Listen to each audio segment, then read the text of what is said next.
Okay, so today I'm going to do another Absolute Philosophy episode, and this one's going to be a little more disorganized, where like I do the thing that I was doing a couple years ago, where I kind of rehash and try to recreate like the debate format that I used to do, which is sort of like, I sort of use Absolutist philosophy as a blanket term now. It doesn't really apply to all the things I'm talking about.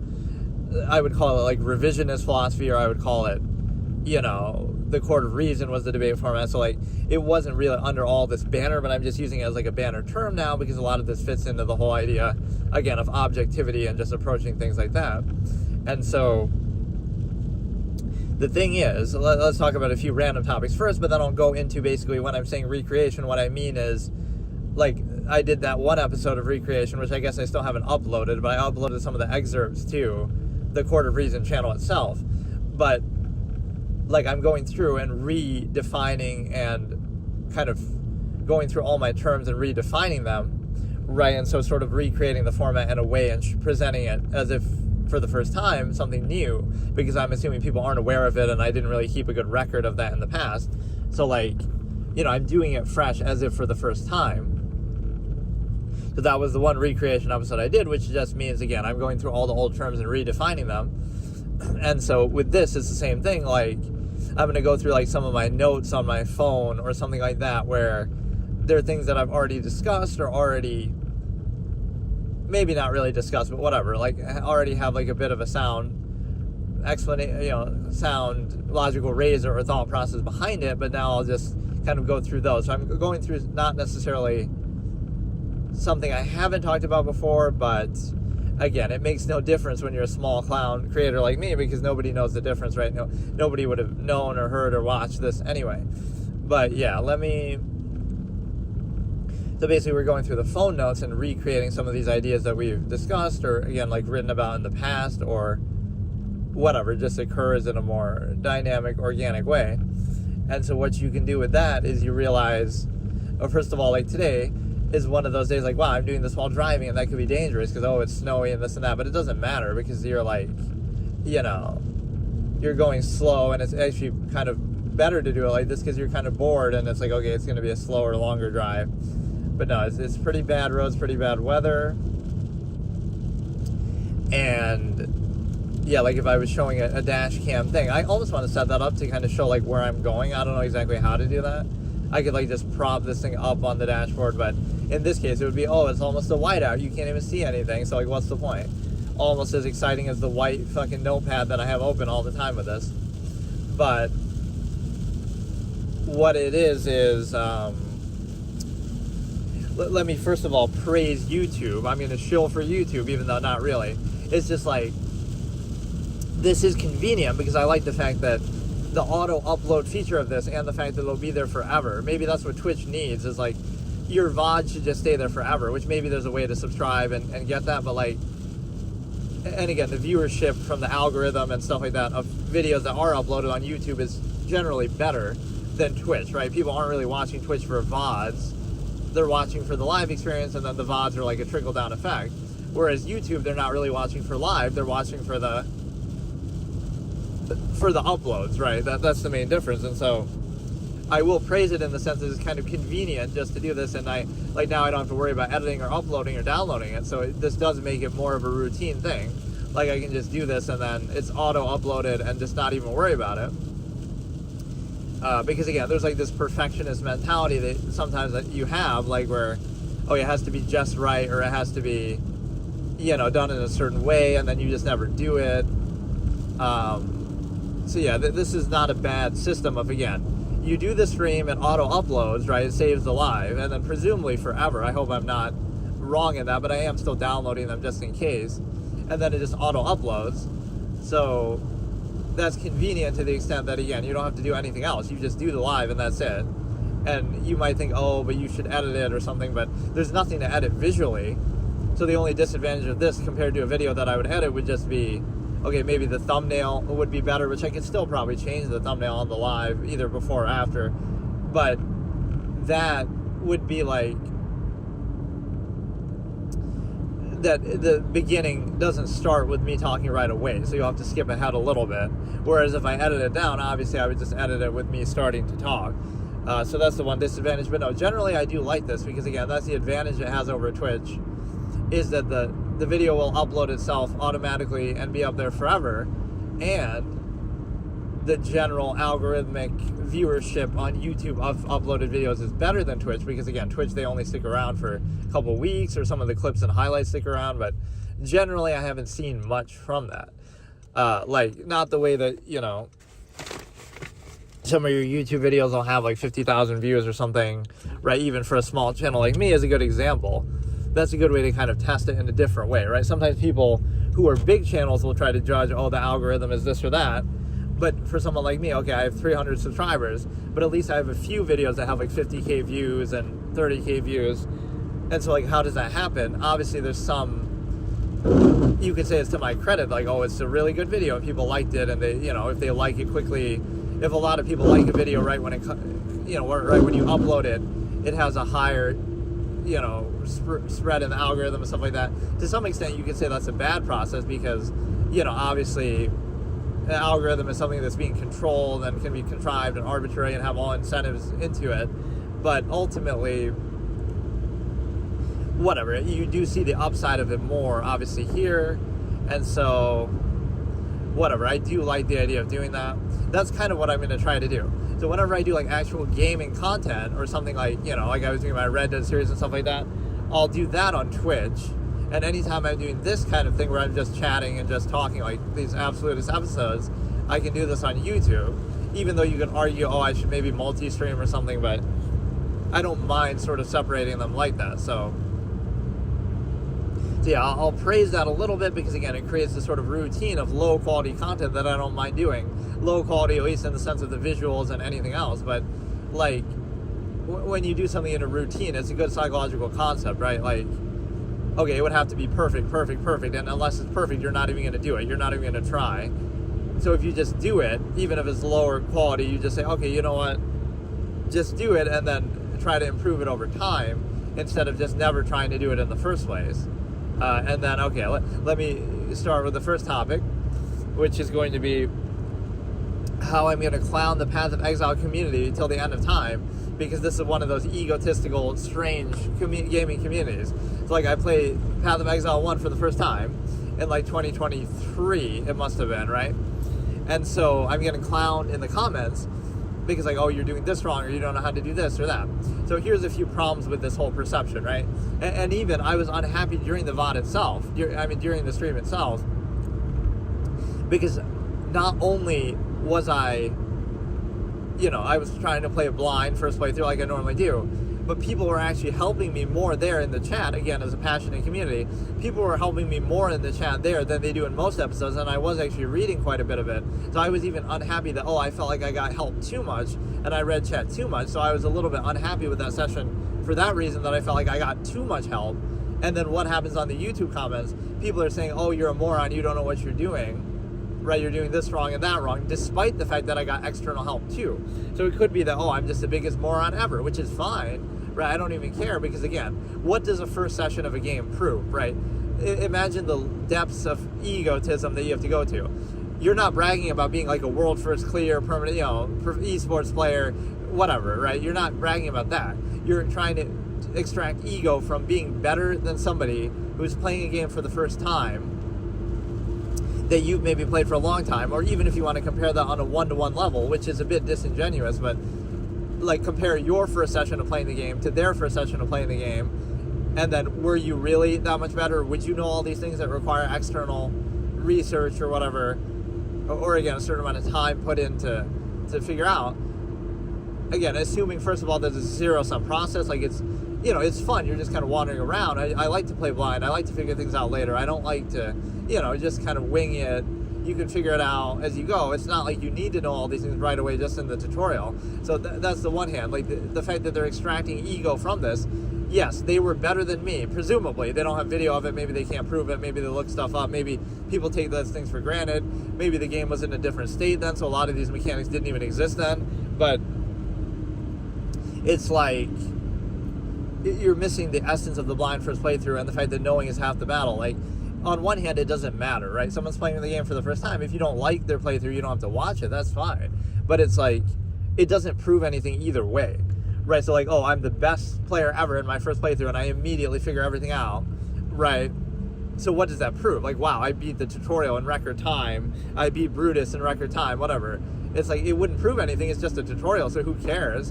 And then on the flip side, like, oh, you're not doing everything right, but you don't need to. And that's part of the freedom of gaming, is it's not just a zero-sum process. Like, oh, there's a right and wrong way to do it, and that's it.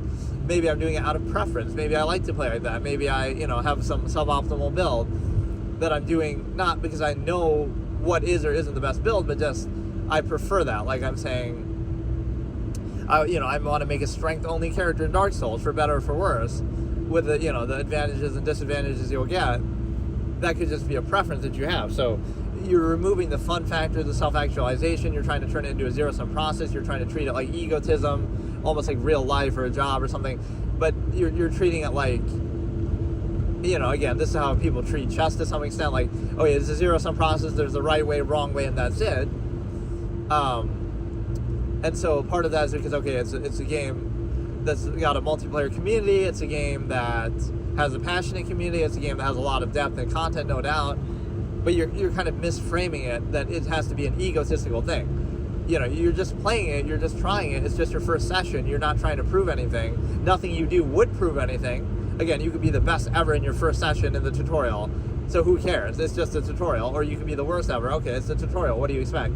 But yeah, the preferences kind of wandering around. There is no, if the game allows you to do it, you can do it. So there is no one-size-fits-all or absolute path that you would be taking. And so that's what I find annoying, is like, I'm not telling other people what to do, but there's this assumption that, like, oh, you're doing it wrong, even though, if you're wandering around, but the game lets you wander around, or, you're doing some suboptimal build, but maybe I'm doing that just out of preference, and I wouldn't know what's optimal or not, but again, I could just say, okay, I want to do all the fire spells, I want to do all this. Like, they'll come in with hindsight bias and turn it into an egotistical thing, with years of knowledge base from the community and wikis and add-ons and guides and, so much experience that you take for granted. You see a similar thing like with the WoW community, for example, like just these things that are around for a long time that people play all day, every day, and treat it like it's their whole life, which is fine. I can respect that to an extent, but you got to put that in context. So that's sometimes the lost art of the blind playthrough, is just people don't realize what that actually means. A game could be so overwhelming and have so much content that people then treat it like a foregone conclusion. Like, okay, we'll never be able to figure all this out, so we may as well look up builds and guides and stuff. But that's just not... And again, you can do that, but that shouldn't be taken as a standard, right? Like, you can still do it blind, and you're not going to know everything like in the amount of time. Let's say it's a 3-hour session. It would be mathematically impossible in that amount of time to understand much more than what I understood, because you would have to read more, which I didn't read, which would have taken more time, which you can certainly do. But again, especially on a first session, I just wanted to get through the tutorial, get some gameplay in. So that could be my preference or fault, that, okay, like maybe I'm rushing, but it didn't feel like it at all, because it took like 3+ hours to just get through Brutus and the tutorial at the same time. But what it means is, like, you would have to use some external knowledge. I don't know where people get off that everything would just be obvious, or again, even that it's important. Like, evidently it's a permadeath first playthrough, so I didn't die. Right, I didn't die in that session, so I achieved my goal. Now they'll say, oh, but you didn't do this well enough, but evidently you didn't need to. You can get through that part of the game. So in a way, that's more impressive than, oh, I did all these things wrong, but I still got through that part of the game, which now you can say, oh, it's only the tutorial, but you're right, it's only the tutorial. So why are they being so egotistical about it and acting like, oh, you're doing a million things wrong, but yet you can get away with doing those things wrong, so what's the problem, right? And I survived, and I did what I intended to do. So you're acting like you need to do all that to get through the tutorial. And then when I get through the tutorial without doing that, you say, oh, well, it's not impressive because it's only the tutorial. So you're treating it like it's such a big deal. But no, that's one community, again, that deserves to be clowned a bit, because you're just not really, you're not getting it, right? Somebody's doing something for the first time that they've never done before, that they might not even do again, right? But you're going in with some preconceived, like, you have something to prove, or it's like a big deal, right? Instead of just treating, okay, it is what it is, you're just trying it, and that's it. Like, it doesn't have to be, and you could say, okay, on a zero-sum elitist basis, like, oh, wouldn't you want to do it more efficiently? But to the best of your knowledge, maybe, or your preferences, like, okay, you might be trying to do everything as efficiently as possible, but you wouldn't necessarily know what is going to be, right? But, you have all these build guides and stuff like that. They're telling me to use, like, loot add-ons to tell me what loot. Like, it's the first session. It's at least, save your cynicality and jaded nature for later, please. Like, I'm trying to give it the first, eyes wide, kind of fresh first experience. Like, let me have that experience that you might have had when it first came out or whatever. Like, but no, use this add-on to tell you what loot to pick up or not. It's like, dude, on the first time that you're playing the game, like, no. You do that later, like, okay, once you played it for 1,000 hours and now you're trying to do some, optimal thing, I can understand. But why would you ruin your first experience of something by looking up guides and stuff like that? So, and again, I'm not even telling you not to do that, but then don't do it and then pretend like, oh, look how much smarter I am than you. It's a very disingenuous thing, right? It could be that, okay, you're just dumb and you don't get things automatically that it wants you to do, but frankly, it didn't stop me from surviving or doing what I had to do anyway. Right, so what if I get through the whole game like that? I'm still doing things wrong, but I survive and I beat the game, beat the campaign, right? So then what? So that validates me right there. My criteria is only, it's a permadeath first playthrough and I'm trying not to die. So I didn't die in that session. So mission accomplished. Everything else is like preferential. Okay, you didn't use this ability exactly right, or you didn't use this gem or socket. And it's like, okay, fine. But it doesn't matter so much in that first, and there's like a trial and error. There's like a, knowing is half the battle. Like, those things can be kind of enjoyable, right? You go through a whole game and you're using some suboptimal build with all its strengths and weaknesses, but so what? That's part of the fun. You wouldn't want it to be uniform and robotic, like where everybody does exactly the same thing. A lot of that you don't hear in single player games, right? Nobody would say it as much there, but because it's multiplayer, you feel like in a multiplayer context, oh, they're trying to show off or prove something or be egotistical about it. It's like a zero-sum process, so that's where that element is very odd. So, again, to wrap up that particular point, what you realize is the fact that, again, it's one thing you're passionate about the game, but you have to understand the context of that. Like, it doesn't prove anything either way. It's the first session. There are certain preferences and choices that go into something that, not everything is just a zero-sum, this is the right way, this is the wrong way, right? The preference could be, again, like you're doing a blind playthrough, and you would have to have some comparative analysis, right? People are saying things that, like, this should be obvious or you'd immediately do it, assuming that you even have to do it or have to worry about it at that point of the game, right? It's just so early on, you can figure it out later or mess around with it later. But even if that was true, it's like, okay, it was obvious to everybody besides me, but they don't have video proof of them playing the game for the first time truly blind, so I don't even entirely believe that. But again, what does it prove, right? So that's the weirdest flex ever in the history of gaming, is like, they're better, supposedly, in their first session of a game, in their first session of their first time playing a game, than you were in your first session, first time of playing a game. Not like some high level standard, like, oh no, they're better at doing this world first clear of the whole game, or permadeath, or speedrun, or, doing something of esports impressive, right? Not that, but they're bragging about, oh, I was better, I figured things out quicker in my first playthrough, which you can't even really verify, nor does it really matter, than you. Like, it's just such a, okay, so what? What does it prove, right? Like, you're extracting ego from something because you're so dug into it, you've done it probably for years, I get it. Whereas somebody's just looking at it for the first time, they don't care. Like, not only are they not trying to prove anything, they're trying not to ruin the immersion or the surprise or the, whatever, the whole experience. They're just trying to get into it. So they don't want to use guides or spoilers or stuff like that. So, I don't know. I just find it kind of annoying because, again, it wouldn't have proved anything anyway, and it's only with that kind of community that you see that. Is like, you don't need to worry about those things right away. You don't need to do everything uniformly. You might not want to do it exactly like that. It's not a zero-sum process. Anything it allows you to do, you can do, right? You were able to do it that way. Like, if you're able to do it, then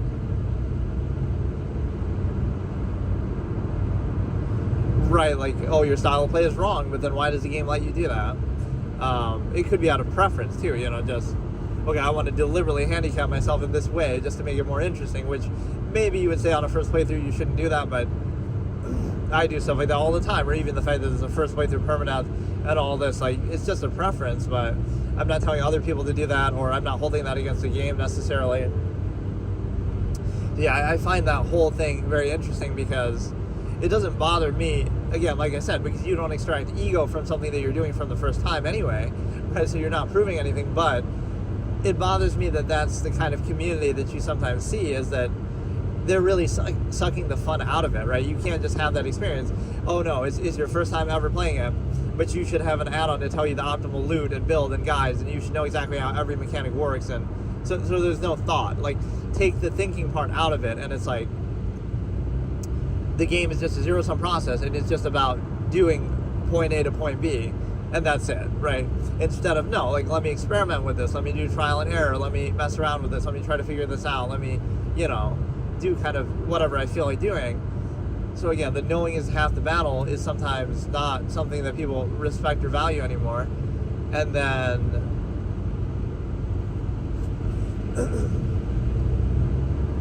I don't know, like, let me try to put one more ribbon on that conversation. I can't quite think of how to say it. Just,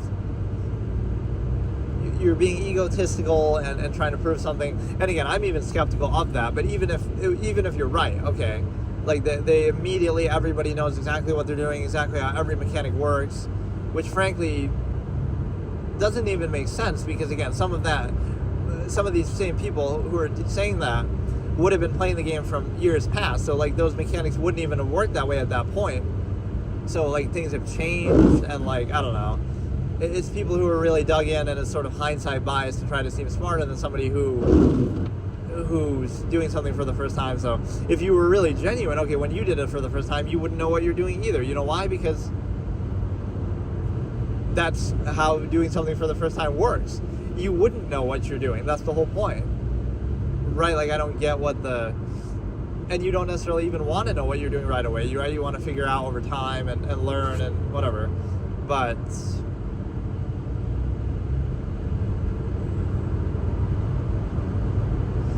I don't know, it's kind of dumb, because you get to, right, it's a weird flex, it's ego, it's also, like you're trying to prove something. That's sort of the bottom feeder effect, right? These people who play the game for years who maybe aren't even that good themselves, because again, how do you even measure good in that? Like, I don't know how much PvP there is or whatever it is that people do, but you can't compare yourself to the best players of the game. So you gotta find somebody who's playing the game for the first time and try to feel superior to them, because you're not really that good, but you want to try to find somebody who's, find the worst possible example, which could be somebody playing the game for the first time, and then, look how much better I am than them. So you're trying to validate the years and years that you've spent studying, or now I'm thinking about like chess, like the years you spent studying, the years you spent playing, right? You're trying to feel good about that. But if you really were good, then you wouldn't need to do that. You would feel validated by your own accomplishments and whatever. So I don't see what it proves, really. And so even if it was a zero-sum process, okay, if you don't die and you do everything you're supposed to do, then what are you getting so mad about? Right? Like, you're not getting stuck or struggling. And so, okay, let me think. Last point on that is just, I guess I didn't even get into my notes or anything like that. This is just a totally other random discussion. But what I'm trying to say is that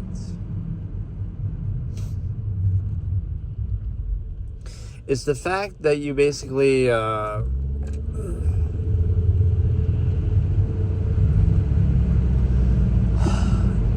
coming in with a lot of preconceived notions, bias, your experience, you have hindsight bias, you have all this, so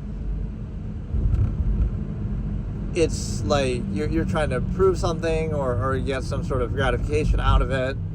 So it's sort of like a good way to bait the backseat gaming type stuff too. Like, people want to feel all smart about something that they put time into, but it's just borrowed knowledge. Like, you're not like, you got to have a high standard, right? So it's like anybody could sit there and say, oh, look, I know how this works and that works and that works, but so what? Those are just basic mechanics that anybody can do or learn. The high level would be like, okay, I'm doing something nobody else has done before. I'm doing like some real challenge or hardcore thing, right? So you get that middle ground of people who aren't even that good at something, but who have put some time into it or want to act like they're good or better than other people, right? And you see that with chess a lot. Like, with all due respect, like 2,000 rated players, they're good. There's no doubt they're good, but they want to, sometimes the bottom feeder effect show off to people who are like 1,500, which I get that. But there are people who are far better than them. So if they were truly good, they would try to aspire to that instead of trying to show off to people who are worse than them. Like, yeah, I don't see what it proves. Again, that just how mad they get is kind of hilarious. Right, and it's sort of because I was trashing the genre a little bit, but actually the experience itself, I didn't dislike the game. That's the funny thing. I actually kind of liked it. The main thing I didn't like was how much backseat gaming advice people were giving in chat, which is kind of mind-boggling that even after all that, people are still getting mad. Right, and saying I didn't. So imagine it without that. Right, so I'm trying to play it very pure. And so that's my standard, right? You can inject your own standard in something like that. My standard is, okay, if I'm doing something for the first time and my goal is to not die, that's it. That's the only goal. Everything else is up to me. If I want to wander around, if I want to run against the wall, if I want to, do some weird build that I'm coming up with myself, like, all of that is subjective. As long as you don't die, or as long as you accomplish whatever goal you're trying to do, like beat the game or beat the chapter, boss, whatever, right? That's the only thing. You can't judge the intent. Like, oh, I'm walking backwards the whole game. Maybe that's what I want to do. I'm using, I don't know, like a weird camera angle like I was doing in PoE 2. It seems like I'm almost trolling, but I'm really not. Like, I'm just doing my own sort of format with it, the way that I want to do it, and it's like... And at least in that one, I did die with one of the characters, so each character gets his own life, each class. So at least in PoE 2, I actually died, so I can give you that, but... Yeah, I just reject the egotism to do with that, and the reason why is because I feel like you don't really...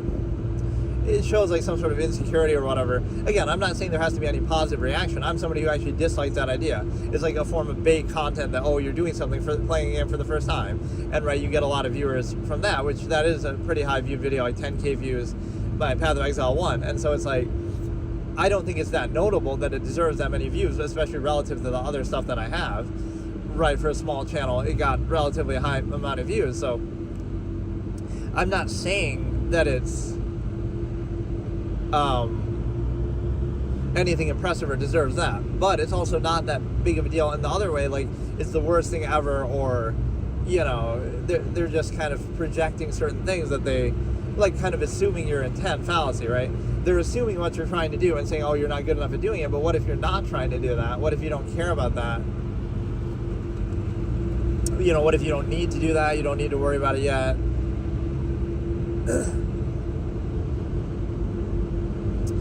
Again, a lot of hindsight bias, that people aren't necessarily being objective with stuff like that either, because if you're going in truly, purely blind and don't know anything about it, right, like, why does it matter then? You're not going to know what to do. It's going to take some time. So within your first 3 hours of doing it, would you really have figured all these things out? And mathematically, you couldn't have, because you would have to read more than what I read in that time, or you'd have to look up stuff and guides and stuff, and so it becomes, it kind of is an interesting thing. Things that are not known at the time, like you can look at Classic WoW or something, things that are not known at the time are then treated like they go without saying, because they're established by like collective knowledge and add-ons and guides and, well, wikis and stuff. So things that were not obvious, and it's like when we call it, oh, that the old community of Classic WoW was dumb or something, they were just stupid. It's not that they were stupid, it's that these things hadn't been discovered yet or formalized or known. So now we want to act smarter just because you have hindsight bias. It's like the Model T Ford argument, like, oh, anybody could make a Model T Ford now, you just use the schematics and specs and the knowledge that we have. But to do it at the time was a big deal, so that's what you don't realize, is like, anything is easy in hindsight, but then you want to take credit and act smart. No, it's like, you have a guide every step of the way, whereas they had to come up with the guide themselves, or, so...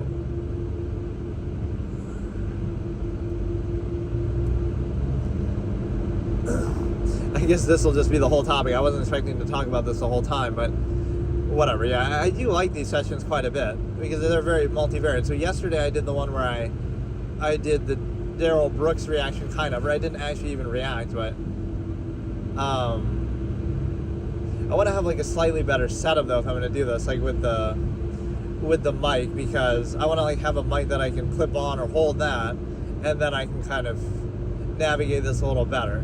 So the goal of what this was, let me do at least one note just to show what I'm doing with it. But no, Path of Exile community deserves to be clowned a bit. Again, I'm sure there's good parts of it, but that reaction just shows you something that I'm almost baiting as a bit of a psychology expert myself. I'm doing as a social experiment. If you play a game truly blind in the year 2020, whatever, in 2023 for that one, people won't get it or won't. Like, we've forgotten what the meaning of a blind playthrough is. If it's truly blind, you wouldn't know anything, genuinely. And so, you know, it doesn't matter. Or yeah, even some of that, I'm reacting to people. People are telling me in the chat as I'm doing it live, do this or do that, and I kind of dismiss it. I'm like, okay, I'll worry about that later. And then people are getting mad, like, oh, why didn't you do it? But I'm doing what I'm doing, not what they're telling me to do. So, like, you know what I mean? It's my experience. So if it's not something I would have naturally done or thought of, then I'll worry about it later and figure it out later. And it doesn't matter, and it doesn't come at the expense of the experience or the productivity. Like, you're still, whatever, being successful. So that is just, again, it bothers me only on the basis that people actually think like that or would take that seriously. If you're actually objective, I don't know what point is really being made, right? Like, you're not doing, you're playing it the wrong way, but you still did what you were trying to do. And again, it's a short sample size. Like, but assume I went through the whole game like that. Okay, I'm still doing things wrong, or over time I figure things out or doing them a certain way. But you're coming in with this hindsight bias of, like, end game, metagaming, min-max stuff. Like, you have to do everything exactly a certain way. And that's just kind of underwhelming because, you know, not everything has to be done like that. And that sometimes takes the fun out of it to a degree. Like, that's always my philosophy. Like, you want to do something blind, but then trying to do it to the best of your ability. Like, so don't use borrowed knowledge or external resources, but now you're trying, yes, you are trying to win or succeed or do everything the best way. But you're trying to do it,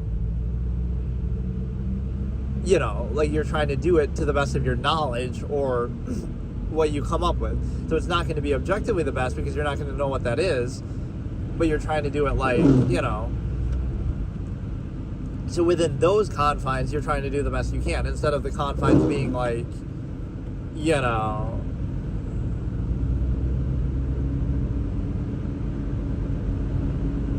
instead of the confines being, okay, you're trying to use all borrowed knowledge and stuff like that to achieve it, and it feels kind of like,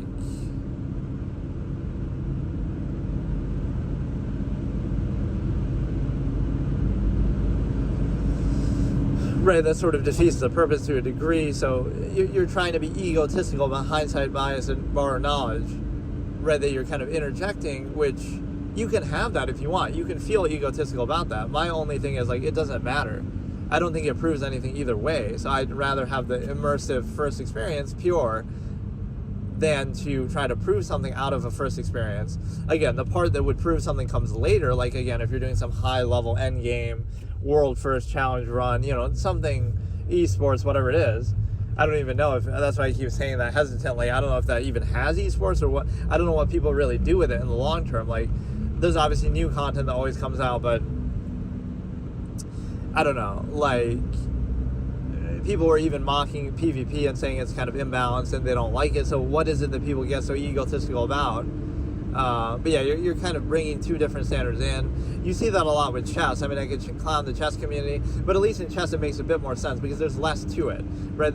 Yes, you can move whatever you want whenever you want, but that feels more like a zero-sum process because there is actually a right or wrong in a very clear sense. Whereas something like Path of Exile, you can't really say that because you're wandering around, you're, you know, moving in a certain way. Like, it doesn't matter because it's not so set in stone. Stuff that's real time with that many options, who's to say what the best thing is, right? You can say certain builds or whatever objectively, but it doesn't matter as much. With something like chess, it is a zero-sum process in that sense, like, okay, here's the best move, and even then you don't have to treat it like that, or you could have certain preferences. But, you know, like, what if I play it this way because I find it fun, not because it's objectively the best line. But even within that, okay, I make a few moves like that, but then I play the best line from then on or something. So,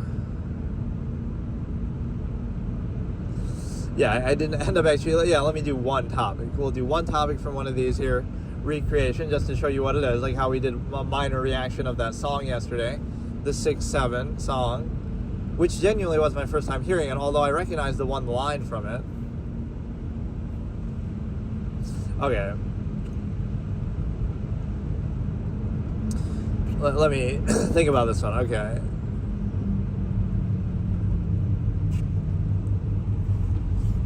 Like, from an objective standpoint, when you're in a particular society contrivance state, you kind of fool yourself by either distracting yourself or overcompensating, bread and circuses type argument. But there's no actual sound process behind it, so it's kind of like you're just doing it in a reactive way. You're either forced to do it, pressured to do it, bribed to do it, overcompensate, but nothing actually rationalizes it as an absolute, especially exclusive to everything else. So it's dependent on different things, so nothing actually rationalizes it. Right, like I always have this expression. No logical thought process or standard would lead to this specific contrivance state that you're in right now. Right, it's not a result of that. Like some sound process that you think about, okay, let me self-actualize and objectively decide on something. No, it's actually just, okay, you're just reacting to whatever's already established. And you might think, oh, but it must be established for a good reason. But actually that reason you would condemn too. Like, oh, it was a result of empirical authority and, genocide and conquering and stuff like that, whatever.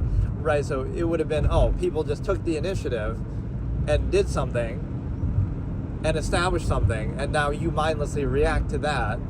So it came about through initiative, but now it's maintained through a lack of initiative and just mindless reinforcement. So you understand that you would condemn that, but you wouldn't do it yourself, but yet you would treat it as though it's absolute. And again, the specific state that you're in would be unsound, right? It's just mindless reaction to whatever you're exposed to rather than an actual standard that says this is what we ought to do. So like standards are secondary or a byproduct of that. And so how long actually was that of a session? I don't even know.